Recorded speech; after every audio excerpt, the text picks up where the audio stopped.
Within its shell, the caterpillar's body has been broken down and reassembled, and 2 weeks later, the adult is ready to emerge.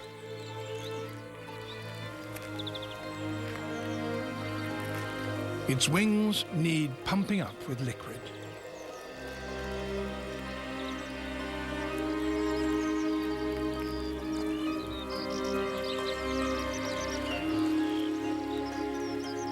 The creature that was once an egg, then a caterpillar, then a chrysalis, has attained its final incarnation.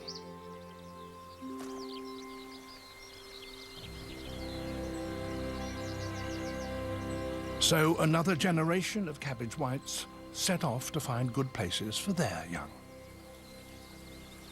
With their fragile-looking wings and apparently erratic flight, butterflies might not seem to be the most powerful of flyers. But in fact, they are extremely accomplished aeronauts, and they can fly hundreds of miles, if necessary, to find the food they need.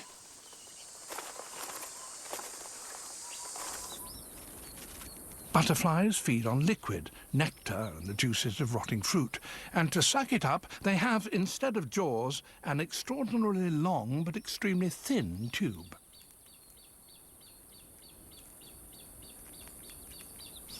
Hummingbird hawk moths also feed this way, and with their 2 pairs of wings beating rapidly, they have an amazing ability to hover over the flowers. Bees also have 2 pairs of wings, but they're hooked together, so like those of butterflies, they operate as one.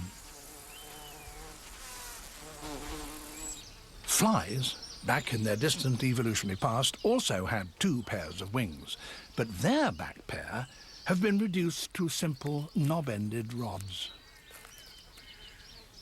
These are particularly long on crane flies. They're part of a fly's flight instrumentation. Microscopic sensors on their upper and lower surfaces tell their owner about the air currents around its body and so help in flight control. They start up even before takeoff.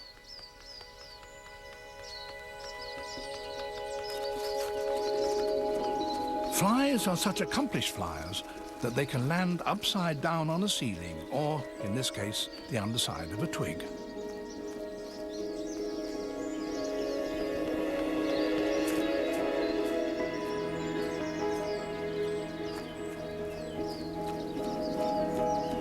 Only when you slow down a fly's flight, hereby 100 times, can you fully appreciate what superb aerial control they have.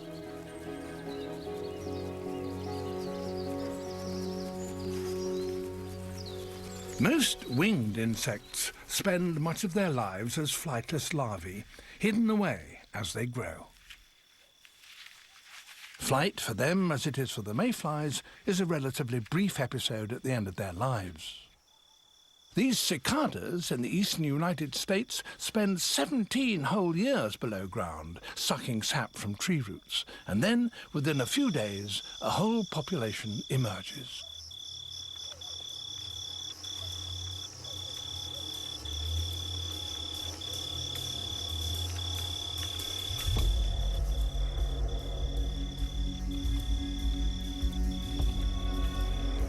There may be millions of them in a single acre of land.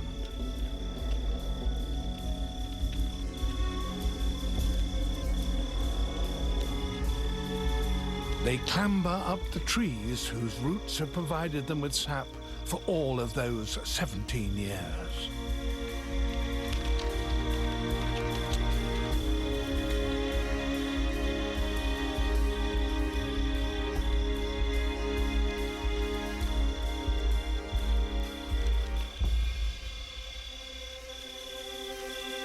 And here they change into their adult costume.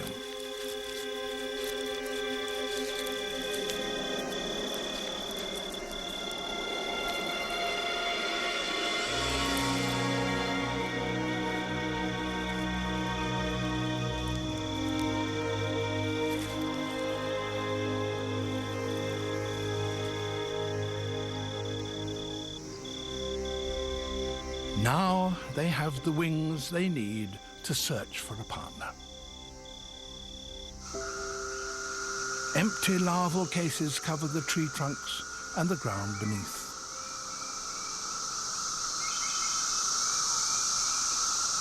And above, in the branches, the millions have started to sing.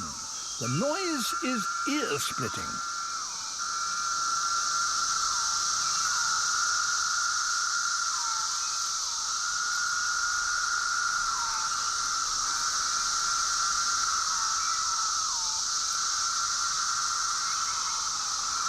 After 17 years of living underground, the cicadas are now approaching the climax of their lives. And for the males, that means this.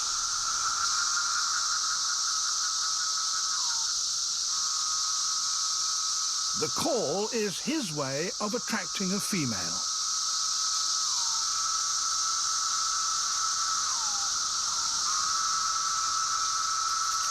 The females reply with a quite different sound. A click made by flicking her wings. So that's what the males are listening out for. I can imitate the female's wing flip with a snap of my fingers, and that causes them to follow me anywhere because they're so determined to find a female.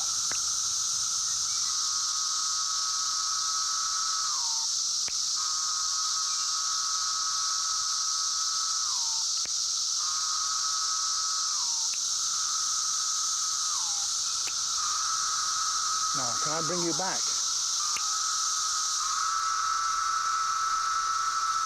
How about coming this way?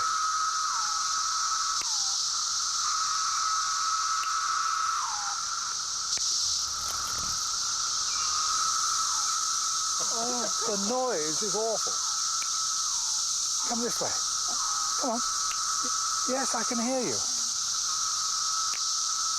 Oh, quite right. At last, a male finds his partner, and as he does so, his call alters.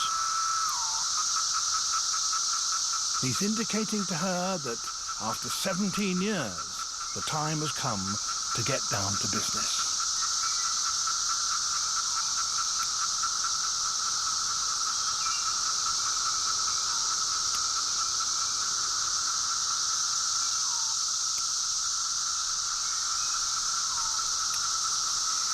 How do these cicadas all emerge simultaneously after 17 long years? Well, we know that they can appreciate changes in the contents of tree sap, so they're able to detect the passing of a year. But how do they count up to 17? We have no idea. But even if we did, this surely would remain one of the most astonishing, amazing events in the insect world. And it'll all be over in a couple of weeks for another 17 years.